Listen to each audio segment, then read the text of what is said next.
ଚିନ୍ତା ହେଲାଣି ନଥିଲେ ଚିନ୍ତା ଥିଲେ ବି ମୋର ଚିନ୍ତା ହେଲାଣି କଣ କରିବି ଆଜି ଆଜି ନିରଳ ଆମ୍ବ ଖାଇକି ଶୋଇବି ଜାଣିଛୁ ନା କାଲି ଦେଖ ମୁଁ ଏଇ ଆମ୍ବରା କିଣିକି ଆଣିଥିଲି ଏଗୁରା ଆମର କିଣା ହେଇଛି ସେ ଡାଲା ଏ ଡାଲା ଏ ଜରି ହଁ ଆଉ ଗୁରେ ଫ୍ରିଜରେ ଅଛି ଆଉ ଯୋଉଟା କି 3ଟା ଅଛି ଖିଆ ବି ହେଇଛି ଏତକ ଅଛି ଆଉ ତାଙ୍କର ତ ଏତକ ଦେଇଛନ୍ତି ଆଉ ଏ ଡାଲାରେ ଏତକ ଥୋଇଛି ଏତକ ଆମ୍ବ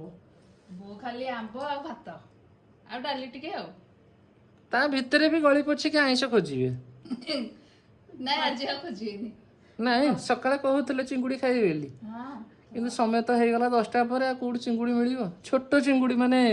ପୋଇରେ ଯୋଉ ପଡେ ମ ଛୋଟ ଚିଙ୍ଗୁଡି ଆଉ 10ଟା ପରେ ଯୋଉ ଖରା ହଉଛି ନା ଏ ଖରାରେ କୋଉ ବେପାରୀ ଆଉ ଚିଙ୍ଗୁଡି ବିକିବା ପାଇଁ ବସିବ ହେରା ମିଳିବନି ଆଉ ଖାଉ ଆଉ କଣ କରିବା ଆମ୍ବ ଖାଇକି ରହିଯିବା ଶୋଇପଡ ଆମ୍ବ ଗଦା ଭିତରେ ଶୋଇପଡ ଆମ୍ବ ଗଦା ଭିତରେ ଶୋଇପଡିବି ଏଇଠି ମୁଁ ସାଇଡ କରିଦଉଛି ମଝିରେ ଶୋଇପଡ ହଁ ଏ ଜିନିଷ ସବୁବେଳେ ମିଳିବ ଏଗୁରା ଶୋଇପଡ ସବୁବେଳେ ମିଳିବ ଏ ମଝିରେ ଶୋଇପଡ ଏ ବୋଉ ମୋର କିଛି ନାହିଁ ମୁଁ ଶୋଇପଡିବି ଏ ମଝିରେ ଶୋଇପଡ ନା ଗୋଟେ ଗୋଟେ ଖାଇଦଉଥିବି ହଁ ଏଇଆ କରିବ କଣ ଫ୍ୟାନ ଟା ଖାଲି ବୁଲୁଥିବା ଦରକାର ଦିଅ ମୁଣ୍ଡ ଜଳିଗଲାନି ସେ କଣ କରିବ ଇଆଡେ ତ ପାଚିଲାଣି ଏଗୁରା ପାଚିଲାଣି ନା ପଚରି ଯାଉଛି ମ ଆଉ ତାହେଲେ ଖା ବସିଛ କଣ ପାଇଁ ଖାଇବା ଆଉ ଏରା ଖାଇକି ଚଞ୍ଚଳ ସାରିଲେ ପୁଣି ଏଗୁରା ଖାଇବ ନା ଏରା କଞ୍ଚା ଅଛି ଏରା ପୁଣି କେତେବେଳେ ପାଚିଯିବ ବଡ ଟସଲାରେ ପାଣି ଆଇଲା ହେରି ହବ ତା ଭିତରେ ସବୁ ତକ ପାଚି ଯାଇଯିବ ତକ